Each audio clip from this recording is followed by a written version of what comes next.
ಜನ ಎಲ್ಲ ಹಾಸ್ಪಿಟ್ಲಿಗೆ ಹೋಗ್ಬೇಕಾಗತ್ತೆ, ಡಾಕ್ಟರ್ ಕೊಡ್ಬೇಕಾಗತ್ತೆ ನಾವು ದುಡಿಯೋ ದುಡ್ಡೆಲ್ಲ. ಮಡ್ರಾಸ್ ಅಲ್ಲಿ ಮಳೆ ಹೋಗಿದ್ರೆ ಬೆಂಗಳೂರಲ್ಲಿ ಕೊಡೆ ಹಿಡಿಬೇಕು ಅಂತ ಪರಿಸ್ಥಿತಿ. ಬೆಳಿಗ್ಗೆ ಹೊತ್ತು ಅಯ್ಯೋ ಇವತ್ತು ಎಕ್ಸಾಮ್ಗೆ ಹೋಗ್ಬೇಕಾ ಅನ್ನೋ ರೇಂಜ್ಗೆ ಅನಿಸ್ತು, ಬಟ್ ಫೈನಲ್ ಇಯರ್ ಆಗಿರೋದಕ್ಕೆ ಬರಲೇಬೇಕು. ಮಾರ್ನಿಂಗ್ 5 o'clock 6 o'clock ಎದೊಳ್ತೀರಾ ಇಲ್ಲ ಕ್ಯಾಮ್ರಾ ಇದೆ ಅಂತ ಸುಳ್ಳು ಹೇಳ್ತಿದ್ದೀರಾ? ಎದ್ದು ತೋರಿಸ್ಬೇಕು ಅನ್ಸತಿ. ಗಾಡ್ ಕ್ರಿಯೇಷನ್ ಇಲ್ಲ ಇದು ಪರ್ಪಸ್ಫುಲಿ ಆಗ್ತಾ ಇದೆ ಗೊತ್ತಾಗ್ತಾ ಇದೆ. ವೆಹಿಕಲ್ಸ್ನ ಅಪ್ ಟು 15 years ಡಿಸ್ಪೋಸ್ ಮಾಡಿ ಅಂತಾರೆ. ನೋಬಡಿ ಇಸ್ ಬಾದರ್. ಹಳೆಯ ಕಾರ್ಗಳು ರೋಡ್ಗೆ ಅಂಟ್ಕೊಂಡ್ಬಿಟ್ಟಿರತ್ತೆ ಹಂಗೇನು. ಇದುವರೆಗೂ ಹೇಳ್ಬೇಕು ಅಂದ್ರೆ ಬೆಂಗಳೂರು ಕಾಪಾಡ್ಕೊಂಡು ಬಂದಿದೆ ಒಳ್ಳೆ ವೆದರ್. ನಮಸ್ಕಾರ, ನೀವು ನೋಡ್ತಾ ಇದ್ದೀರಾ ಒನ್ ಇಂಡಿಯಾ. ನಾನು ಚಂದನ. ನಾವಿವತ್ತು ಹೊರಗಡೆ ಇದೀವಿ, ನೋಡಿದ್ರೇನೆ ಲೊಕೇಶನ್ ನಿಮಗೆ ಗೊತ್ತಾಗುತ್ತೆ ನಾವು ಎಲ್ಲಿ ಇರ್ಬೋದು ಅಂತ ಹೇಳಿ. ಬೆಳಗ್ಗೆ ಎದ್ದು ಒಂದು ಬಿಸಿ ಬಿಸಿ ಕಾಫಿ ಕುಡಿದು ಕೆಲಸ ಮಾಡೋಣ ಅಂತಂದ್ರೂ ಮನಸ್ಸೇ ಬರ್ತಿಲ್ಲ ಕಣ್ರಿ, ಬಿಕಾಸ್ ಅದು ವೆದರ್ ಆಗಿದೆ. ಎದ್ದು ಕಾಫಿ ಕುಡಿದು ದಿನ ಸ್ಟಾರ್ಟ್ ಮಾಡೋಣ ಅಂದ್ರೂ ಜನನ್ನ ಅಷ್ಟೇ ಲೇಸಿ ಮಾಡ್ತಿದೆ. ಹಾಗೆ ನಾವು ಬೆಂಗಳೂರಲ್ಲಿ ಇದೀವೋ ಇಲ್ವೋ ಅನ್ನೋ ಒಂದು ಡೌಟ್ ಕೂಡ ಈಗಾಗಲೇ ಜನರಿಗೆ ಸ್ಟಾರ್ಟ್ ಆಗಿದೆ. ಬಿಕಾಸ್ ನಮ್ಮ ಬೆಂಗಳೂರು ವೆದರು ಒಂಥರ ಯಾವುದೋ ಹಿಲ್ ಸ್ಟೇಷನ್ ಅಲ್ಲಿ ಚಿಲ್ ಮಾಡ್ತಿದೀವೇನೋ ಅನ್ನೋ ಒಂದು ಫೀಲ್ ಕೂಡ ಕೊಡ್ತಾ ಇದೆ. ಬನ್ನಿ ಈ ಕುರಿತಾಗಿ ಜನ ಏನ್ ಹೇಳ್ತಾರೆ, ಹಾಗೆ ಈ ವೆದರ್ನ ಇದೇ ಫಸ್ಟ್ ಟೈಮ್ ಬೆಂಗಳೂರಿಯನ್ಸ್ ಎಕ್ಸ್ಪೀರಿಯನ್ಸ್ ಮಾಡ್ತಿರೋದು, ಅವ್ರನ್ನೇ ಕೇಳ್ಕೊಂಡು ಬರೋಣ. ಇವಾಗ ಬೆಂಗಳೂರು ವೆದರ್ ಸಿಕ್ಕಾಪಟ್ಟೆ ಕೋಲ್ಡ್ ಆಗಿದೆ, ಅಂದ್ರೆ ಎದ್ದೋಳೋದಕ್ಕೂ ಮನ್ಸು ಬರಲ್ಲ ಬೆಳಗ್ಗೆ ಹೊತ್ತು. ಸೊ ಈ ವೆದರ್ನ ನಾವು ಇದೇ ಫಸ್ಟ್ ಟೈಮ್ ಬೆಂಗಳೂರಿನಲ್ಲಿ ಎಕ್ಸ್ಪೀರಿಯನ್ಸ್ ಮಾಡ್ತಿರೋದು. ಸೊ ಹೇಳಿ, ಹೇಗಿದೆ, ಹೇಗೆ ಅನ್ನಿಸ್ತಾ ಇದೆ ಈ ವೆದರ್ ಬಗ್ಗೆ ಅನ್ನೋದು? ನನ್ಗೊಂಥರ ಹಿಲ್ ಸ್ಟೇಷನ್ಸ್ಗೆಲ್ಲ ಹೋದಾಗ ಯಾವ ಥರ ಇರುತ್ತೆ ಅದೇ ಥರ ಇರುತ್ತೆ. ಅರ್ಲಿ ಮಾರ್ನಿಂಗ್ 6ಗೆ ಎದ್ದಾಗಂತೂ ಏನೂ ಕಾಣಿಸೋದೇ ಇಲ್ಲ. ನಾನು ಯೂಶಲಿ ಕಾಫಿ ಕುಡಿಯೋಲ್ಲ, ಬಟ್ ಈ ವೆದರ್ಗೆ ತುಂಬ ಚೆನ್ನಾಗಿರುತ್ತೆ ಅಂತ ಕುಡಿತಾ ಇದ್ದೀನಿ. ಸೊ ಒಂಥರ ಚೆನ್ನಾಗಿದೆ, ಇದು ಒಂಥರ ಹೊಸ ಎಕ್ಸ್ಪೀರಿಯನ್ಸು. ಡೆಫಿನೆಟ್ಲಿ ಸ್ನೋ ಎಲ್ಲ ಬರಲ್ಲ, ಬಟ್ ಅಂದರೆ ಫುಲ್ ಫಾಗ್. ಏನು ನಾವು ಗಾಡಿ ಓಡಿಸ್ಬೇಕಾದ್ರೆ, ಕಾರ್ ಓಡಿಸ್ಬೇಕಾದ್ರೆ 6 o'clock ಟೈಮಲ್ಲಿ ಏನೂ ಕಾಣೋದೇ ಇಲ್ಲ. ಫುಲ್ ಒಂದ್ ಕಡೆ ನಿಲ್ಸ್ಬಿಟ್ಟು ಮತ್ತೆ ಎಲ್ಲ ಮಿರರ್ ಎಲ್ಲ ಫುಲ್ ಓಡಿಸ್ಬಿಟ್ಟು ಹಂಗೆ ಮಾಡ್ಬೇಕಾಗುತ್ತೆ. ಸೊ ಚೆನ್ನಾಗಿದೆ, ಇದು ಒಂಥರ. ಇವಾಗ ನೀವು ಹೇಳ್ತಾ ಇದ್ರಿ ಇಂಟರ್ನಲ್ಸ್ ಇದೆ, ಎಕ್ಸಾಮ್ಸ್ ಇದೆ ಅಂತ, ಎದ್ದೋಳೋದಕ್ಕೆ ಮನ್ಸಾಗಲ್ಲ, ಓದ್ಕೊಳ್ಳೋದಕ್ಕೆ ಆಗ್ತಾ ಇದೆಯಾ? ಮಾಡಿಲ್ಲ, ನಾವು ಇಲ್ಲಿಗೆ ಬಂದ್ಬಿಟ್ಟೆ ಬೇಗ ಬೇಗ ಓದ್ಕೊಂಡಿದ್ವಿ. ಬೆಳಿಗ್ಗೆ ಹೊತ್ತು ಅಯ್ಯೋ ಇವತ್ತು ಎಕ್ಸಾಮ್ಗೆ ಹೋಗ್ಬೇಕಾ ಅನ್ನೋ ರೇಂಜ್ಗೆ ಅನಿಸ್ತು, ಬಟ್ ಫೈನಲ್ ಇಯರ್ ಆಗಿರೋದಕ್ಕೆ ಬರಲೇಬೇಕು. ಅದಕ್ಕೆ ಇವಾಗ ದಿನ ಬೆಳಗ್ಗೆ ಆದ್ರೆ ವ್ಯಾಪಾರ ಮಾಡ್ಬೇಕು ನೀವು, ಬೆಳಗ್ಗೆ ವೆದರ್ ನೋಡ್ತಾ ಇದ್ರೆ ಆಚೆ ಬರಕ್ಕೂ ಮನ್ಸಾಗಲ್ಲ. ಅಂದ್ರೆ ಇದೇ ಫಸ್ಟ್ ಟೈಮ್ ಇಷ್ಟೊಂದು ಚಳಿ ಬೆಂಗಳೂರಿನಲ್ಲಿ. ಹೇಳಿ, ಹೇಗಿದೆ? 3 ದಿವಸದಿಂದ ತುಂಬಾನೇ ಚಳಿ ಇದೆ. ನಿನ್ನೆ ಅಂತೂ ತುಂಬಾನೇ ಇತ್ತು, ಇವತ್ತು ಸ್ವಲ್ಪ ಕಡಿಮೆ ಆಗಿದೆ. ಬಟ್ ಡೈಲಿ ಎದ್ದು ಬರೋದ್ರಿಂದ ನಮಗೂ ತುಂಬಾ ಕಷ್ಟ ಅನಿಸ್ತಾ ಇದೆ. ಅದು ಇಷ್ಟು ದಿವಸಕ್ಕಿಂತ ಇವಾಗ 3 ದಿವಸದಿಂದ ತುಂಬಾನೇ ಚಳಿ ಇದೆ, ಕೈ ಬಿಡೋಕ್ಕೆ ಆಗಲ್ಲ. ವಿಧಿ ಇಲ್ಲದೆ ಬಂದು ನಾವು ಇದು ಮಾಡ್ತಾ ಇದ್ದೀರಿ. ಬಟ್ ಮಳೆ ಬಂದ್ರೆ ಒಂಥರ ತಡ್ಕೊಬೋದು, ಚಳಿಗೆ ತಡಿಯಕ್ಕಾಗ್ತಾ ಇಲ್ಲ ನಮಗೆ. ಅಂದ್ರೆ ಇವಾಗಿನ ಚಳಿಗೆ ತುಂಬಾ ಜನಕ್ಕೆ ಹುಷಾರ್ ತಪ್ಪೋದು ಈ ಟೈಮಲ್ಲೇನೆ. ಸೊ ಎಲ್ಲ ಪ್ಯಾಕ್ ಆಗಿ ಬರ್ತೀರಾ? ಹೌದು ಮೇಡಮ್ ಅವ್ರೆ, ಬೆಳಗ್ಗೆ ಸ್ವೆಟರ್ ಹಾಕೊಂಡು ತಲೆಗೆ ಬಟ್ಟೆ ಕಟ್ಟಿ ನಾವು ಮಾರ್ಕೆಟ್ಗೆ ಹೋಗ್ಬೇಕಾದ್ರೆ 5 ಗಂಟೆನಲ್ಲಿ ಆದ್ರೂ ಭಯಂಕರ ಚಳಿ ಇದೆ ಈ ಸರಿ. ರೋಡ್ಗಳೇ ಕಾಣಿಸಲ್ಲ ಅಂತ ಹೇಳ್ತಾ ಇದ್ರು ಬೆಳಗ್ಗೆ ಬೆಳಗ್ಗೆ. ಹೌದು ಮೇಡಮ್, ನಿನ್ನೆ ಮೊನ್ನೆ ತುಂಬಾನೇ ಕಾಣ್ತಾ ಇರ್ಲಿಲ್ಲ. ನಾವು ಬರ್ಬೇಕಾದ್ರೆ ಆ ಕಡೆಯಿಂದ ಗಾಡಿ ಬಂದ್ರೇನು ಕಾಣಲ್ಲ, ಬಟ್ ಇವತ್ತು ಸ್ವಲ್ಪ ಪರವಾಗಿಲ್ಲ. ನಿನ್ನೆಗೆ ಹೇಳಿದ್ರೆ ಇವತ್ತು ಓಕೆ, ಪರವಾಗಿಲ್ಲ ಮೇಡಮ್. ಹಿಂಗೆ ಇದ್ರೆ ಹೆಂಗೆ ನಮ್ ಬೆಂಗಳೂರು? ಬೆಂಗಳೂರು ಹಿಂಗೆ ಇದ್ರೆ ಜನ ಎಲ್ಲ ಹಾಸ್ಪಿಟ್ಲಿಗೆ ಹೋಗ್ಬೇಕಾಗತ್ತೆ, ಡಾಕ್ಟರ್ ಕೊಡ್ಬೇಕಾಗತ್ತೆ ನಾವು ದುಡಿಯೋ ದುಡ್ಡೆಲ್ಲ ಡಾಕ್ಟರ್ ಕೊಟ್ರೆ ಡಾಕ್ಟರ್ ಒಬ್ರು ಇದಾಗ್ತಾರೆ ಅಷ್ಟೇ, ಹೊರತು ನಾವಂತೂ ಇದಾಗಲ್ಲ. ಯಾಕೆ ಇರ್ಬೋದು ಅಂದ್ರೆ ಇವಾಗ ಡೆಲ್ಲಿಯಲ್ಲಿ ನೋಡ್ತಾ ಇದ್ವಿ ನಾವು ವಿಪರೀತ ಚಳಿ ಅಂತ ಹೇಳ್ಬಿಟ್ಟು, ಈಗ ಬೆಂಗಳೂರಿನಲ್ಲಿ ನೋಡ್ತಾ ಇದೀವಿ ಇಷ್ಟೊಂದು ಚಳಿ. ಅಂದ್ರೆ ನನಗೆ ಅಷ್ಟೊಂದು ಇದಿಲ್ಲ, ಬಟ್ ತುಂಬಾ ಅಂದ್ರೆ ಇಷ್ಟು ದಿವಸಕ್ಕೆ ಇಷ್ಟು ಇದರಲ್ಲಿ ನಾನು 3 ದಿವಸದಿಂದ ಚಳಿ ನೋಡೋದಷ್ಟೇ, ಅವಾಗ್ಲೂ ನೋಡಿಲ್ಲ. ಮಳೆಗೆಲ್ಲ ನೆನೀತೀವಿ ನಾವು ಬೆಳಗ್ಗೆಯಿಂದ ಸಾಯಂಕಾಲ. ಬೆಳಗ್ಗೆ ನಾವು 8 ಗಂಟೆ ಅಂಗಡಿ ಓಪನ್ ಮಾಡೋದು, ರಾತ್ರಿ 9 ಗಂಟೆ ತನಕ ನಾವು ರೋಡಲ್ಲೇ ಕಾಲ ಕಳೆಯೋದು. ಮನೇಲಿ ಜಾಸ್ತಿ ಇಲ್ಲ, ರೋಡಲ್ಲೇ ಕಾಲ ಕಳೀತೀವಿ. ಹಂಗಾಗಿ ಚಳಿಗೂ ಮಳೆಗೂ ಗಾಳಿಗೆ ಎಲ್ಲದಕ್ಕೂ ಅಡ್ಜಸ್ಟ್ ಆಗ್ತಾ ಇದೆ. ಬಟ್ 3 ದಿವಸದಿಂದ ನಾನು ಒಂದು ಪೇಷಂಟೇ, ಹೇಳೋದೇನು ಬೇಡ, ನಾನೊಂದು ಪೇಷಂಟು. ಅದನ್ನು ನನಗೆ ನಿನ್ನೆ ಅನುಭವ ಆಗಿರೋದು ಯಾರಿಗೂ ಬೇಡ. ಈಗ ಬೆಂಗಳೂರಲ್ಲಿ ಎಷ್ಟು ವರ್ಷದಿಂದ ಇದ್ದೀರಾ ನೀವು? ರೀಸೆಂಟ್ ಆಗಿ ಬಂದಿದ್ದು. ರೀಸೆಂಟ್ ಆಗಿ ಬಂದಿದ್ದು. ಈ ಹಿಂದೆ ಎಲ್ಲಾದ್ರೂ ಈ ತರ ವೆದರ್ ಇತ್ತು ಬೆಂಗಳೂರಲ್ಲಿ? ಅಂದ್ರೆ ಈ ಹಿಂದೆ ಇತ್ತು ಅಂತ ಕೇಳಿದ್ರಾ? ಯಾವ ಊರು ನಿಮ್ದು? ನಮ್ ತುಮಕೂರ್ ಹತ್ರ. ತುಮಕೂರು ಹತ್ರ. ಸೊ ಇವಾಗ ಬೆಂಗಳೂರಿನಲ್ಲಿ ಸಿಕ್ಕಾಪಟ್ಟೆ ಚಳಿ ಇದೆ. ಬೆಳಗ್ಗೆ ಎದ್ದೋಳಕ್ಕೂ ಮತ್ತೆ ಕೆಲ್ಸಕ್ಕೆ ಹೋಗಕ್ಕೂ ಜನ ಓದಾಡ್ತಾ ಇದ್ದಾರೆ, ರೋಡ್ ಕೂಡ ಕಾಣಿಸ್ತಾ ಇಲ್ಲ ಅಂತ. ಬೆಳಗ್ಗೆ ಎದ್ದೋಳೋ ಅಭ್ಯಾಸ ಇದೆಯಾ? ಇನ್ನೇನ್ ಮುದ್ದೆನೆ ಎದ್ದೇಳಕ್ಕಾಗುತ್ತಾ? ಅಲ್ಲ, ಬೆಳಗ್ಗೆ ಫುಲ್ ಮಾರ್ನಿಂಗ್ 5 o'clock 6 o'clock ಎದ್ದೋಳ್ತೀರಾ ಇಲ್ಲ ಕ್ಯಾಮ್ರಾ ಇದೆ ಅಂತ ಸುಳ್ಳು ಹೇಳ್ತಿದ್ದೀರಾ? ಎದ್ದು ತೋರಿಸ್ಬೇಕು ಒಂದ್ಸತಿ. ದಿನ 5 ಗಂಟೆಗೆ ಎದ್ದು ಬರೋದು ನಾವು ಕಾಲೇಜಿಗೆ. ಓಕೆ, ಹೇಗಿದೆ ಬೆಂಗಳೂರು ವೆದರ್? ನಾವು ಯೂಶಲಿ ಈ ತರ ವೆದರ್ ನೋಡ್ಬೇಕಂದ್ರೆ ಚಿಕ್ಕಮಂಗ್ಳೂರು, ಅಂದ್ರೆ ನಮ್ ಕರ್ನಾಟಕದಲ್ಲಿ ಚಿಕ್ಕಮಂಗ್ಳೂರು, ಕೊಡಗು, ಕೂರ್ಗು ಈ ಕಡೆ ಹೋಗ್ತೀವಿ. ಸೊ ಬೆಂಗಳೂರಿನಲ್ಲಿ ಎಕ್ಸ್ಪೀರಿಯನ್ಸ್ ಮಾಡ್ತಾ ಇರೋಂಥದ್ದು ಕೂರ್ಗು ಹೋಗಿದ್ದೀರಾ? ಇಲ್ಲ, ಇಲ್ಲೇ ನೋಡ್ಬೋದಲ್ಲ. ಅದಕ್ಕೆ ಕಾಸ್ಟ್ ಆಫ್ ಫ್ರೀ ಕಾಸ್ಟ್ ನಮ್ಮಂತವ್ರಿಗೆ ಅಂತಾನೆ ಆಗಿರೋ ವೆದರ್ ಇದು. ಅಂದ್ರೆ ತುಂಬಾ ಜನಕ್ಕೆ ಕಷ್ಟ ಆಗ್ತಾ ಇದೆ ಬೆಳಗ್ಗೆ ಮಾರ್ಕೆಟಿಗೆ. ನಮಗೂ ಬೆಳಗ್ಗೆ ಎದ್ದೇಳಕ್ ಆಗ್ತಾ ಇಲ್ಲ. ಆದ್ರೂ ಇದು ಆದ್ರೂ ಎದ್ದೇಳ್ಬೇಕು, ಕಣ್ಣುರಿತವೆ, ರಾತ್ರಿ ಹೊತ್ತು ನಿದ್ದೆ ಬರ್ತದೆ, ಆದ್ರೂ ಓದ್ಬೇಕು. ಏನ್ ಮಾಡಕ್ಕಾಗುತ್ತೆ, ಕಷ್ಟ ಇರ್ತದೆ. ತುಂಬಾ ಕಷ್ಟ ಆಗ್ತಿದೆ. ಬೆಳಗ್ಗೆ ಎದ್ದೋದನ ಅಂತ ಅಲಾರಾಮ್ ಇಟ್ಕೊಂಡು ಮಲಗಿರ್ತೀವಿ, ಎದ್ದೇಳಕ್ಕಾಗಲ್ಲ. ಹಂಗೂ ಕಷ್ಟಪಟ್ಟಿದ್ದು ಈ ಚಳಿಗೆ ಓದಕ್ಕಾಗಲ್ಲ ಅಂತ ರೊಗ್ಗೋಚ್ಕೊಂಡ್ ಮಲ್ಕೊಂಡ್ರೆ ಅಲ್ಲೇ ಮತ್ತೆ ಹಂಗೆ ಮಲ್ಕೊಂಡ್ಬಿಡ್ತೀವಿ. ತುಂಬಾ ಕಷ್ಟ ಆಗ್ತಾ ಇದೆ. ನೀವು ಎಷ್ಟು ವರ್ಷದಿಂದ ಇದ್ದೀರಾ ಬೆಂಗಳೂರಲ್ಲಿ? ನಾನು ರೀಸೆಂಟ್ ಆಗಿ ಬಂದಿದ್ದೆ ಡಿಗ್ರಿಗೆ. ನಮ್ದು ತುಮಕೂರು. ಹೌದು. ಸೊ ನಿಮ್ಗೆ ಯಾವ ಪ್ಲೇಸ್ ತರ ಫೀಲ್ ಆಗ್ತದೆ? ನಮ್ಗೆ ಅದೇ ಕಾಶ್ಮೀರ ತರ ಇನ್ನೊಂದ್ ಸ್ವಲ್ಪ ಆಗಿದ್ರೆ ಆಗೋಗಿರೋದು. ಸ್ನೋ ಎಲ್ಲ ಬಿದ್ರೆ ಚೆನ್ನಾಗಿರುತ್ತೆ. ಚೆನ್ನಾಗಿರೋದು, ನೋಡಕ್ ಚೆನ್ನಾಗಿರೋದು, ಆದ್ರೆ ಆಗ್ತಿಲ್ಲ. ನೋಡಕ್ ಚೆನ್ನಾಗಿ ಬರ್ಬೇಕು. ಹಾ, ಕಾಲೇಜಿಗೆ ಬರಕ್ ಆಗ್ತಿರ್ಲಿಲ್ಲ. ವೆದರ್ ಏನಿಲ್ಲ, ಯಾವ್ದಿದ್ರು ಅಡ್ಜಸ್ಟ್ ಆಗ್ತೀವಿ ನಾವು ಎಲ್ಲ. ಹಾ, ಬೆಂಗಳೂರು.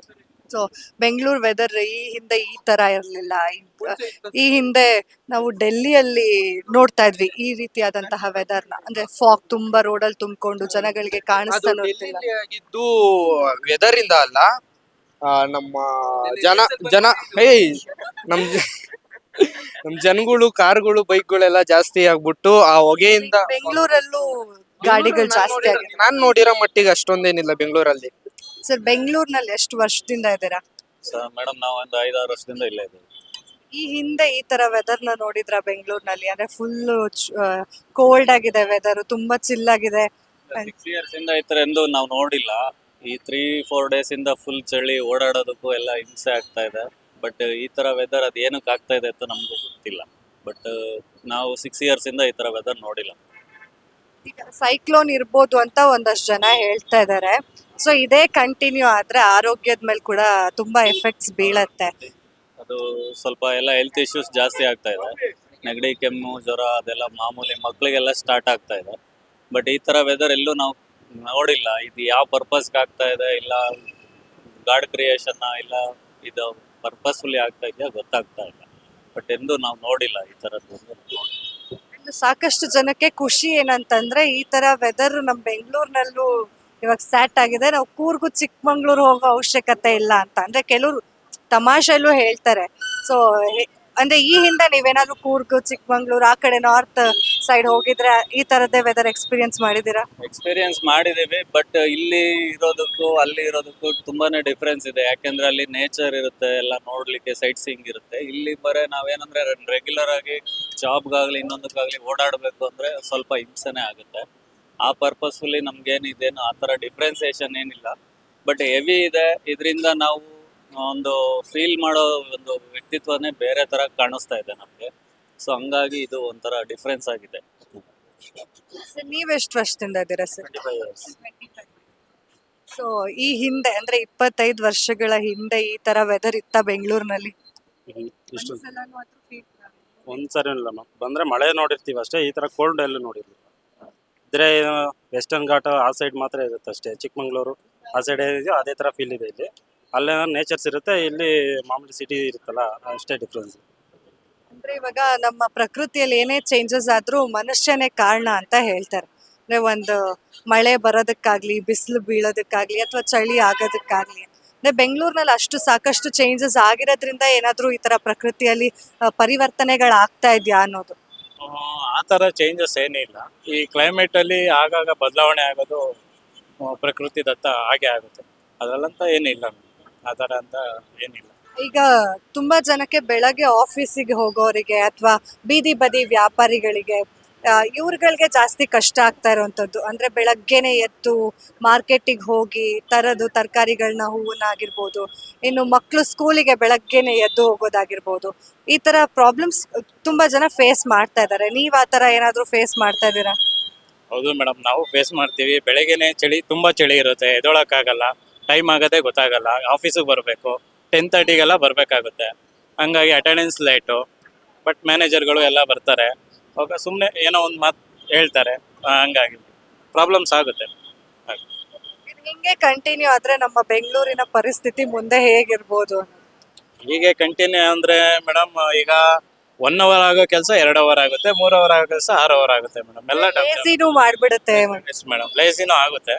ಅದು ಲೇಸಿ ಬಗ್ಗೆನೇ ಆಗುತ್ತೆ, ಹೆಚ್ಚು ಕಮ್ಮಿ ಲೇಸಿನೇ ಆಗುತ್ತೆ ಮೇಡಮ್. ಹೌದು, ಎದ್ದೇಳಕ್ಕೂ ಮನ್ಸು ಬರಲ್ಲ ಮೇಡಮ್, ಬೆಡ್ ಬಿಟ್ಟು ಎದ್ದೇಳಕ.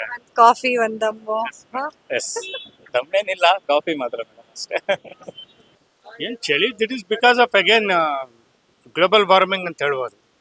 Because most of the times ನಾವು ಎಷ್ಟೊಂದು ಕಡೆ ನೋಡ್ತೀವ, ಇದು ಸೈಕ್ಲೋನ್ಸೇ ಟೈಮ್ ಆ್ಯಂಡ್ ಅಗೇನ್ ರಿಪೀಟ್ ಆಗ್ತಾ ಇದೆ. ಈಗ ಪಾಸ್ಟ್ 1 ಮಂತಲ್ಲೇ ವಿ ಹ್ಯಾವ್ ಸೀನ್ ಇದು 3 ಸೇರಿ ನಮ್ಗೆ ಇಂಡಿಯಾ ಬರ್ತಾ ಇದೆ. ಅಫ್ಕೋರ್ಸ್ ಇದು ಶ್ರೀಲಂಕಾ, ಬಟ್ ಚೆನ್ನೈ ಕಡೆ ಬಂದಿರೋದ್ರಿಂದ we can say it's a third cyclone which is coming out finally. ಮತ್ತು ಇದು ಈ ಗ್ಲೋಬಲ್ ವಾರ್ಮಿಂಗು ಮತ್ತು ಈ ಕಸ ಸುಡೋದು ಮಾಡೋದು, ಪ್ಲಾಸ್ಟಿಕ್ಸು ಬ್ಯಾನ್ ಮಾಡಿ ಅಂತಾರೆ, ಪೀಪಲ್ ಆರ್ ನಾಟ್ ಬಾದರ್ಡ್. ಕಸ ಎಸಬೇಡಿ ಅಂದ್ರೂ they are not bothered. We have to come out with a strict law on this, especially on climate change, which is Modi's ambition, is ನಮ್ಮ central government ambition, but still people are not bothered about all certain things which people has to come out with some law ಬರ್ಬೇಕು ಇದಕ್ಕೆ. Some central government has to come out with some good law. And finally on this media, in this platform, I want to share one more thing. This climate change should be a syllabus. It has to come on the education chapter already. From the child, ಆ ಮಗುಗೆ ಹೇಳ್ಕೊಡೋದ್ರಿಂದ ಫ್ಯೂಚರಲ್ಲಿ this will be in global ಲೆವೆಲ್ಗೆ ಹೋಗುತ್ತೆ. ಇದು ಸುಮ್ಮನೆ ಬಾಯಿ ಮಾತಲ್ಲಿ ಹೇಳೋದು, ಒಂದು ಫಂಕ್ಷನ್ ಮಾಡೋದು, ಮಾಡಿದ್ರೆ it's not worth. I can say it is purely it's a global warming thing. ಇದು people has to react. They have to change themself in burning of plastics, burning of hazardous things. It has to be taken care. Literally, it has to be taken care. Sir, ಅಂದ್ರೆ ಈ ಹಿಂದೆ ಡೆಲ್ಲಿಲಿ ಮಂಜು ತುಂಬಿಕೊಳ್ತಾ ಇದೆ, ಜನಕ್ಕೆ ರಸ್ತೆಯಲ್ಲಿ ಓಡಾಡೋದಕ್ಕೆ ಕಾಣಿಸ್ತಿಲ್ಲ ಅಂತ ಅಂದ್ಕೊಳ್ತಿದ್ರು. But ಅದ್ later on ಗೊತ್ತಾಯ್ತು ಪೊಲ್ಯೂಷನ್ ಅಂತ ಹೇಳಿ. ನಮ್ ಬೆಂಗಳೂರಿನಲ್ಲೂ ಅಂತ ಸಿಚುಯೇಷನ್ ಬರ್ಬೋದಾ? ಬಿಕಾಸ್ ವೆಹಿಕಲ್ಸ್ ಜಾಸ್ತಿ ಆಗ್ತಾ ಇದೆ ಇತ್ತೀಚೆಗೆ. ಖಂಡಿತವಾಗ್ಲೂ see every day minimum 2000 vehicles are getting registered in Bangalore.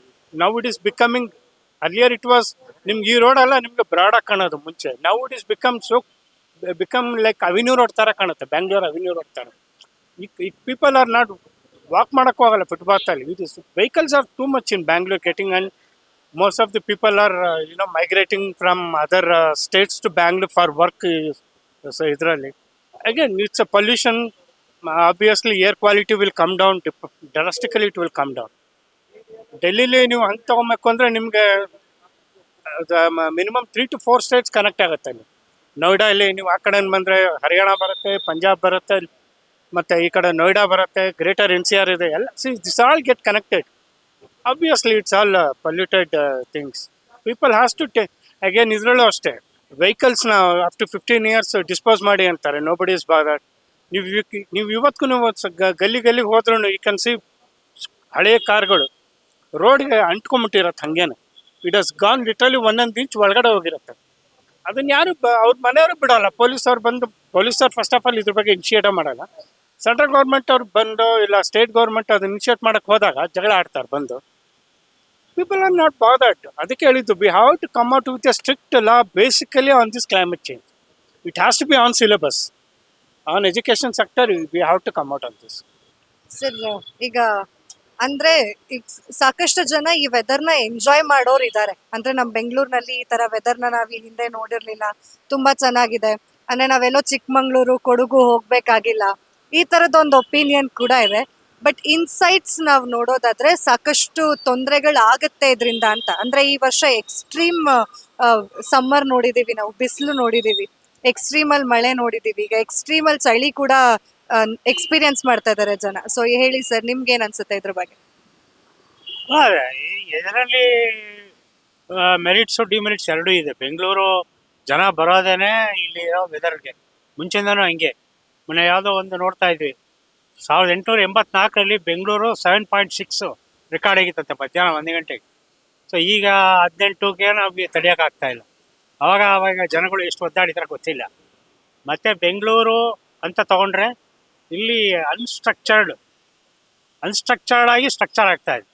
ಅಂದರೆ ಒಂದು ಡ್ರೈನೇಜ್ ಇರ್ಬೋದು, ಅಥವಾ ಲ್ಯಾಂಡ್ ಸಾಯಿಲ್ ಟೆಸ್ಟ್ ಮಾಡದೇ ಇರ್ಬೋದು, ಅಥವಾ ಮೆಟ್ರೋ ಬೆಳವಣಿಗೆ ಇರ್ಬೋದು, ಅಥವಾ ರೋಡ್ಗಳು ಕನ್ಸ್ಟ್ರಕ್ಷನ್ ಇರ್ಬೋದು, ಯಾವುದೂ ಸೈಂಟಿಫಿಕ್ ಆಗಿ ಮಾಡ್ತಾ ಇಲ್ಲ. ಅದರಿಂದ ಅರ್ಧ ವಾಟರ್ಗಳು ಬಂದು ನೆಲಕ್ಕೆ ಬಿದ್ದಿದ್ದು ಭೂಮಿಗೆ ಹೋಗ್ತಾ ಇಲ್ಲ. ವಾಟರ್ ರಿಸೋರ್ಸಸ್ ಇಂಪ್ರೂವ್ ಆಗ್ತಾ ಇಲ್ಲ. ನೀವು ಬೋರ್ವೆಲ್ಗಳು ಇವತ್ತು 1000 ಅಡಿ ಹಾಕಿದ್ರು ಎಷ್ಟೋ ಏರಿಯಾದಲ್ಲಿ ನೀರೇ ಸಿಗಲ್ಲ. ಬೋರ್ವೆಲ್ಗಳು ಫೇಲ್ಯೂರ್ ಆಗಿದ್ದಿದೆ. ಅಥವಾ ಸಿಕ್ಕಿದ್ರೂ 1 ವರ್ಷ 2 ವರ್ಷದೊಳಗೆ ನೀರೇ ಖಾಲಿ ಆಗ್ಬಿಟ್ಟಿದೆ. ಆ ಥರ ಪರಿಸ್ಥಿತಿ ಇದೆ. ಮೊನ್ನೆ ಯಾವುದೋ ಒಂದು ರಿಪೋರ್ಟ್ ನೋಡ್ತಾ ಇದ್ವಿ, 32,000 ಕಿಲೋಮೀಟ್ರಿಗೆ ಇದು ಡೆಲ್ಲೀಲಿ ಹತ್ತತ್ರ ಎಷ್ಟು 22,000 ವೆಹಿಕಲ್ಗಳು, ಅಂದರೆ ಅಟ್ ಎ ಟೈಮ್. ಇಲ್ಲಿ ಬರೀ 13,000ಕ್ಕೇನೆ 16,000 ವೆಹಿಕಲ್ ಬೆಂಗಳೂರಿನಲ್ಲಿ. ಅಂದರೆ ವೆಹಿಕಲ್ಗಳು ಎಷ್ಟು ಜನ ತೊಗೊತಾ ಇದ್ದಾರೆ, ಎಷ್ಟು ಪಲ್ಯೂಟ್ ಆಗ್ತಾ ಇದೆ. 3-4 ಗಾಡಿ ಥರ ಬರುತ್ತದೆ ಹೆಚ್ಚು ಕಮ್ಮಿ. ಪ್ರಾಬ್ಲಮ್ ಏನಂದರೆ ಎಲ್ಲರೂ ಒಂದೊಂದು 2 ವೀಲರು, ಕಾರು ಎಲ್ಲರೂ ಇಟ್ಕೊಂಡಿರ್ತಾರೆ. ಇವಾಗ ಮೆಟ್ರೋ ಓಡ್ತಾ ಇದೆ, ಬಸ್ಗಳು ಓಡ್ತಾ ಇದೆ, ಆಟೋ ಓಡ್ತಾ ಇದೆ. ಇವು ಎಲ್ಲದರಲ್ಲೂ ಜನ ಇದ್ದಾರೆ, ಯಾವುದಕ್ಕೂ ಜನ ಕಮ್ಮಿ ಅಂತಿಲ್ಲ. ಮೊದಲನೇದಾಗಿ ಪಾಪ್ಯುಲೇಷನ್ನು, ಎರಡನೇದು ಜನಗಳಿಗೆ ಅವೇರ್ನೆಸ್ ಭಾಳ ಕಮ್ಮಿ ಇದೆ. ಅವೇರ್ನೆಸ್ಸು ಬೆಳೆಸ್ಕೊಬೇಕು ಅವ್ರಾಗೋರು. ಎಷ್ಟೋ ಬೇರೆ ಕಂಟ್ರೀಸ್ಗೆ ಹೋದರೆ ಅವೇರ್ನೆಸ್ ಇರುತ್ತೆ ಅವ್ರಿಗೆ. ಇವಾಗ ಒಂದು ಪೇಪರ್ ಎಸೆಯೋದಿರಲಿ ಅಥವಾ ಒಂದು ಟಾಯ್ಲೆಟ್ ಮಾಡೋದಿರಲಿ, ಎಲ್ಲ ಅವರು ಎಲ್ಲಿ ಬೇಕೋ ಅಲ್ಲೇ ಹೋಗೋದವರು. ನಮ್ಮವರು ಫ್ರೀಯಾಗಿ ಹೋಗ್ತಾರೆ ಎಲ್ಲಿ ಬೇಕೋ ಅಲ್ಲಿ. ಆ ಥರ ಆಗೋಗ್ಬಿಟ್ಟಿದೆ ಇಲ್ಲಿ ಪರಿಸ್ಥಿತಿ, ಇಲ್ಲಿ ಬೆಳೆದಿರೋ ವಾತಾವರಣ. ಬಟ್ ಇದುವರೆಗೂ ಹೇಳ್ಬೇಕು ಅಂದರೆ ಬೆಂಗಳೂರು ಕಾಪಾಡ್ಕೊಂಡು ಬಂದಿದೆ. ಒಳ್ಳೆ ವೆದರು, ಅಬ್ರಪ್ಟ್ ಚೇಂಜಸ್ ಅಂತೂ ಇದೆ. ಬಟ್ ಮುಂದೆ ಹೆಂಗಾಗುತ್ತೋ ಗೊತ್ತಿಲ್ಲ, ಹಿಂಗೆ ಕಂಟಿನ್ಯೂ ಆದರೆ. ಬಟ್ ಮೇಯ್ನ್ ಅದೇ ಕಾರಣ. ಡೆವಲಪ್ಮೆಂಟ್ ಆಗ್ತಾ ಇದೆ, ಬಟ್ ಅದು ಕರೆಕ್ಟ್ ಡೈರೆಕ್ಷನಲ್ಲಿ ಆಗ್ತಾ ಇಲ್ಲ. ಎಷ್ಟೋ ಕಡೆ ಸಿಟಿಗಳಲ್ಲಿ ಔಟ್ಸ್ಕರ್ಟ್ಸನ್ನು ಬೆಳೆಸ್ತಾರೆ. ಮೈನ್ ಸಿಟೀಸ್ಗೆ ಇವಾಗ ಫಾರ್ ಎಕ್ಸಾಂಪಲ್ ಸಿಂಗಾಪುರ್ ತೊಗೊಳ್ಳಿ ನೀವು. ಸಿಂಗಾಪುರಲ್ಲಿ ಅವನ ಕಾರ್ಗೆ ತ್ರಿಬಲ್ ಟ್ಯಾಕ್ಸ್ ಪರ್ಸೆಂಟೇಜ್ ಎಲ್ಲ ಮರ್ತೋಗಿದೆ ನನಗೆ. ಅಷ್ಟು ಟ್ಯಾಕ್ಸ್ ಹಾಕ್ತಾರೆ. ಅಂದರೆ ಒಬ್ಬ ಕಾರ್ ತೊಗೊಬೇಕು ಅಂದರೆ ಅವನು 10 ಸತಿ ಯೋಚನೆ ಮಾಡಬೇಕು. ಅಫೋರ್ಡಬಿಲಿಟಿ ಇರುತ್ತೆ, ಬಟ್ ಆ ಟ್ಯಾಕ್ಸ್ ಕಟ್ಟೋದಕ್ಕೇ 10 ಸತಿ ಯೋಚನೆ ಮಾಡ್ತಾನೆ ಕಾರ್ ಇಟ್ಕೊಳ್ಳೋಕ್ಕೆ. ಯಾಕಂದರೆ ಅದಕ್ಕೆ ಎನ್ಕರೇಜ್ ಮಾಡ್ತಾ ಇಲ್ಲ. ಕ್ಯಾಬ್ ತೊಗೊಂಡೋಗು, ಮೆಟ್ರೋ ತೊಗೊಂಡೋಗು, ಇಲ್ಲ ಪಬ್ಲಿಕ್ ಟ್ರಾನ್ಸ್ಪೋರ್ಟ್, ಅದಕ್ಕೆ ಎನ್ಕರೇಜ್ ಮಾಡ್ತಾರೆ ಸಿಂಗಾಪುರಲ್ಲಿ. ಇವತ್ತೆಲ್ಲ ಹಬ್ಬ ಅಂದರೆ ಎಷ್ಟು ಜನ ಇದ್ದಾರೆ ಅಲ್ಲಿ. ನಾವಿಲ್ಲಿರೋ ಪಾಪ್ಯುಲೇಷನ್ಗೆ ಎಷ್ಟು ಕರ್ಬ್ ಮಾಡಬೇಕು ವೆಹಿಕಲ್ಸ್ ತೊಗೊಳೋದನ್ನ, ಯಾರೂ ಅದ್ರ ಬಗ್ಗೆ ಯೋಚನೆ ಮಾಡಿಲ್ಲ. ಇನ್ನೂ ವೆಹಿಕಲ್ ಬಿಡ್ತಾರೆ, ಲೋನ್ ಕೊಡ್ತಾ ಇದ್ದಾರೆ, ದಿನಾ ಅಡ್ವರ್ಟೈಸ್ಮೆಂಟ್ ಬರುತ್ತೆ ವೆಹಿಕಲ್ಲು. ಆ ವೆಹಿಕಲಿಂದನೇ 50 0 ಡೌನ್ ಪೇಮೆಂಟು, ಡಿಲೇಡ್ ಪೇಮೆಂಟು ಎಲ್ಲ ಅಕ್ಸೆಪ್ಟ್ ಮಾಡ್ತಾರೆ ಈಗ. ಆ ಥರ ಇರ್ಬೇಕಾದ್ರೆ ಜನ ವೆಹಿಕಲ್ ತೊಗೊಳೋದಕ್ಕೇ ಎಂಕರೇಜ್ ಮಾಡ್ತಾ ಇದ್ದಾರೆ ಹೊರತು ಅದು ತೊಗೊಂಡು ಯಾವ ರೀತಿ ಯೂಸೇಜ್ ಮಾಡಬೇಕು ಅದ್ರ ಬಗ್ಗೆ ಯಾರು ಗಮನ ಕೊಡ್ತಾ ಇಲ್ಲ. ಸುಮಾರು ಒಂದು 40 ವರ್ಷದಿಂದ ನೋಡಿದ್ವಿ ಈ ಥರ ವೆದರು. ಇವಾಗಲೇ ನೋಡ್ತಾ ಇರೋದು. ಏನೋ ಸಣ್ಣ ಮಿಡ್ಲ್ ಸಣ್ಣ ಮಕ್ಳಿಗೆಲ್ಲ ಭಾಳ ಕಷ್ಟ, ವಯಸ್ಸಾದವ್ರ ಕಷ್ಟ. ನೋಡಿ ನಮ್ಮ ಸ್ನೇಹಿತರ ಮಗಳು ಪಾಪ ಮೊನ್ನೆ ಎಲ್ಲ ಫಂಕ್ಷನ್ಗೆ ಹೋಗೋಳೆ, ಅಲ್ಲೇ ಮೂರ್ತಿ ಬಂದು ಬಿದ್ದೋಗ್ಬಿಟ್ಟವಳೆ ಈ ವೆದರ್ಗೆ. ಕೋಲ್ಡ್ ಆಗ್ಬಿಟ್ಟು ಮಗು ಗೊತ್ತಿಲ್ಲ, ಮಕ್ಕಳು ಹೊರಟೋಗ್ತಾರೆ ಯಾವುದೋ ಫಂಕ್ಷನ್ ಹೋಗಿ ನೋಡ್ದಲ್ಲೇ ಬಿದ್ದೋಗ್ಬಿಟ್ಟು ಕೋಲ್ಡ್ ಆಗ್ಬಿಟ್ಟು ಅಡ್ಮಿಟ್ ಆಗೋಳು ಹಾಸ್ಪಿಟ್ಲ್ಗೆ. ಹಂಗೆ ಏನು ಮಾಡೋ ಈ ಕೋಲ್ಡ್ ಏನು ಶ್ರೀಲಂಕಾದ ಎಫೆಕ್ಟ್ ಅದು ತಮಿಳ್ನಾಡು ಬರುತ್ತೆ. ತಮಿಳ್ನಾಡಲ್ಲಿ ಮಳೆ ಹೋಗಿದ್ರೆ ನಾವಿಲ್ಲಿ ಕೊಡೆ ಹಿಡಿಬೇಕು. ನಾವಿಲ್ಲಿ ಮೆಡ್ರಾಸಲ್ಲಿ ಮಳೆ ಹೋಗಿದ್ರೆ ಬೆಂಗಳೂರಲ್ಲಿ ಕೊಡೆ ಹಿಡಿಬೇಕು ಅಂತ ಪರಿಸ್ಥಿತಿ ಅಲ್ವಾ? ಅದೇನು ನೋಡಿ ಶ್ರೀಲಂಕಾದಲ್ಲಿ ಮಳೆ ಬರ್ತಾ ಇರೋದು ಅಲ್ಲಿ ಮೆಡ್ರಾಸಲ್ಲಿ ಬಂತು, ಮೆಡ್ರಾಸ್ನ ಇಲ್ಲಿ ಬಂತು. 1 ವಾರ ಆಯ್ತು ಈ ಸ್ವೆಟರ್ ಬಿಚ್ಚಿನ ಹಾಕೊಳ್ಳಿ ಹಂಗೆ ಓಡಾಡ್ತಾ ಇದ್ದೀವಿ ನಾವು. ಈಗ ಬೀದಿ ಬದಿ ವ್ಯಾಪಾರಿಗಳಿಗೆ ಬೆಳಗ್ಗೆನೆ ಮಕ್ಳು ಸ್ಕೂಲಿಗೆ ಹೋಗೋ ಅಂತವ್ರಿಗೆ, ಅಥವಾ ಏನೋ ಒಂದ್ ಕೆಲ್ಸದ ಮೇಲೆ ಬೆಳಗ್ಗೆನೆ ಎದ್ದು ಹೋಗ್ತೀವಿ ಅಂತ ಎದ್ದೋಳೋದಕ್ಕೂ ಕೂಡ ಈಗ ಜನ ಕಷ್ಟ ಆಗ್ತಾ ಇದೆ. ಇಲ್ಲ ಮಕ್ಳಿಗೆ ಎದ್ದೊಳಗೆ ಆಗಲ್ಲ ಬೆಳಿಗ್ಗೆ ಪಾಪ. ನಾವು ದೊಡ್ಡವ್ರ ಎದ್ದೊಳ್ಳ ಮಕ್ಳೇ ಎದ್ದೊಳ್ತಾರೆ ಪಾಪ ಅಲ್ಲಿ. ಈ ಬಹಳ ವೆದರ್ ತುಂಬಾ ಇದಾಗಿದೆ. ಏನ್ ಅನಿಸ್ತಾ ಇದೆ ಅಂದ್ರೆ ವಾಯು ಮಾಲಿನ್ಯ, ಈ ತರ ಕಟ್ಟಡಗಳು ಇರಲಿಲ್ಲ ಬೆಂಗಳೂರಿನಲ್ಲಿ. I am born on 1955. 60 years city ಮಾರ್ಕೆಟಲ್ಲಿ ಬೆಳೆದಿದ್ದು ನಾನು. ಅವಾಗೇನಾಗಿದೆ, city market area all English people. ಆ ಒಂದು ಈ ವಿಕ್ಟೋರಿಯಾ ಹಾಸ್ಪಿಟಲ್, ನಮ್ಮ ಶಾಪು ಬಂದು ಟೆಂಪಲ್ ಇದೆ, ಫೋರ್ಟ್ ಇದೆ. ಫೋರ್ಟ್ ಅಂದರೆ ಸಿಟಿ ಮಾರ್ಕೆಟ್ ಹತ್ರ Tipu fort. It actually Kempegowda fort ಎದುರುಗಡೆ ನಮ್ಮ ಫಾದರ್ 8 years ಬಿಫೋರ್ ಎಸ್ಟಾಬ್ಲಿಷ್ ಮಾಡಿದ್ದು. ಸರ್ ಇಲ್ಲಿ ಏನು ಮಾಡ್ತೀರಾ, ಪೊಲ್ಯೂಷನ್ನು ಈಗ ಶುರು ಆಗಿದೆ, ಬೃಹತ್ ಕಟ್ಟಡಗಳು. ಈಗ ಲಾಲ್ಬಾಗ್ ಎದುರುಗಡೆ ಇಂಟರ್ನ್ಯಾಷನಲ್ ಅಂತಾರಾಷ್ಟ್ರೀಯ ಮಟ್ಟದಲ್ಲಿ ಏನಂದರೆ ಯಾವುದೇ ಲೇಕಲ್ಲಿ ಎದುರುಗಡೆ ಕಟ್ಟಬಾರ್ದು ಕಟ್ಟಡ. 14 ದೇಶ ಹೋಗಿದ್ದೀನಿ ನಾನು. I have experience lot. ಅಲ್ಲಿ ಪಾಪ್ಯುಲೇಷನ್ ಕಮ್ಮಿ, ಜನ ಎಲ್ಲ ಓಡ್ತಾರೆ. ಲಾಸ್ಟ್ ಶ್ರೀಲಂಕಾಗೆ ಹೋಗಿದ್ದೆ, ಸೌತ್ ಶ್ರೀಲಂಕಾಗೆ. ಐ ಲೈಕ್ ಇದೆ. ಹೇಗಿದೆ ಅಂದರೆ ಶ್ರೀಲಂಕಾದಲ್ಲಿ, ಆ ನಾರ್ತ್ ಶ್ರೀಲಂಕಾದಲ್ಲಿ ಸೋ ಬ್ಯೂಟಿ. ಅವರು ಕ್ಲವರ್ ಆಗೋಗ್ಬಿಟ್ಟಿದ್ದಾರೆ ಈಗ. ಆ ನೇಚರ್ ಹೆಂಗಿದೆ, ಕಾಡು ಹಂಗೆ ಇಟ್ಕೊಂಡಿದ್ದಾರೆ. ಸೌತ್ ಬಿಡಿ, ಅದೇನೇನೋ ಗಲಾಟೆಗಳಾಗಿ ಅವ್ರು ಬಿಟ್ಬಿಟ್ರು. ಎಲ್ಲೋ ಆಗೋದಕ್ಕೆ ನಮ್ಮ ಬೆಂಗಳೂರು ಕೂಡ ಇವಾಗ ಎಫೆಕ್ಟ್ ನ ಅನುಭವಿಸ್ತಾ ಇದೆ. ಅಂದ್ರೆ ನಮ್ಮ ಬೆಂಗಳೂರಿನಲ್ಲಿ ಈಗ ಸೈಕ್ಲೋನ್ ಆಗ್ತಾ ಇದೆ, ಅಂದ್ರೆ ವೆದರ್ ಚೇಂಜ್ ಆಗಿದೆ, ಎಕ್ಸ್ಟ್ರೀಮ್ ಲೆವೆಲ್ ಅಲ್ಲಿ ಟೆಂಪರೇಚರ್ ಡ್ರಾಪ್ ಆಗಿದೆ. ಸೊ ಇದ್ರ ಬಗ್ಗೆ ನಿಮ್ಮ ಅಭಿಪ್ರಾಯ ಏನು? ಯಾಕೆ ಆಗಿರ್ಬೋದು? ಅಂದ್ರೆ ಟೆಂಪರೇಚರ್ ಡ್ರಾಪ್ ಆಗಿರೋದ್ರು ಬೆಂಗಳೂರಿನಲ್ಲಿ. ಅಂದ್ರೆ ಈ ಹಿಂದೆ ಬಿಸಿಲು ಕೂಡ ಜಾಸ್ತಿ ಆಗಿತ್ತು, ಮಳೆ ಕೂಡ ಜಾಸ್ತಿ ಬಂತು, ಈಗ ವೆದರ್ ಕೂಡ ಡ್ರಾಪ್ ಆಗಿದೆ. ಅದ್ರ ಬಗ್ಗೆ ಏನಕ್ಕೆ ಆಗುತ್ತೆ ಅಂದ್ರೆ, ಏನ್ರಿ ದಿನಕ್ಕೆ ಅಷ್ಟೊಂದು ವೆಹಿಕಲ್ ಬರುತ್ತೆ, ಎಲ್ಲೋದ್ರು ಜನ ಎಲ್ಲ ಔಟ್ಸೈಡ್ ಇಂದ ಬಂದಿದ್ದಾರೆ. When I am in child, only 10 lakhs people. How many peoples ನಾವು? All coming from all the states of ಇಂಡಿಯಾದಲ್ಲಿ ಎಲ್ಲ ಬಂದಿದ್ದಾರೆ. ಇಲ್ಲಿ ಸೌಲಭ್ಯ ಇದೆ. ಆಮೇಲೆ ಇನ್ನೊಂದು ಹೇಳ್ಬಿಡ, ಏನ್ರಿ ಅದು ಬೃಹತ್ ಕಟ್ಟಡಗಳು, ಅಲ್ಲೆಲ್ಲ ವಾಸ ಮಾಡೋರು ಎಲ್ಲಿ ಕಟ್ತೀರಾ? ಆಗೋಯ್ತು ಅಲ್ವಾ? ಟೆಂಪ್ರೇಚರ್ ಏನಾಗುತ್ತೆ? ಎಲ್ಲಿದೆ ಹಸಿರು? ನೋಡ್ತೀರಾ, ಇಲ್ಲಿ ಬಿಲ್ಡಿಂಗ್ ಕಟ್ತಾ ಇದಾರೆ, ಅದನ್ನ ಕಟ್ ಮಾಡಿ ಅಂತಾನೆ. ಮೊನ್ನೆ ಒಂದು ಟ್ರೀ ನೋಡಿದೆ, ಅವನ ಬಿಲ್ಡಿಂಗು, ಅವನ ಒಂದು ಕಟ್ಟಡ ಏನಾಗಿದೆ ಅಂದ್ರೆ ಅದರಿಂದ ತೊಂದರೆ, ಆ ಮರದಿಂದ ತೊಂದರೆ ಅವನಿಗೆ, ಅದನ್ನ ತೆಗಿಬೇಕು.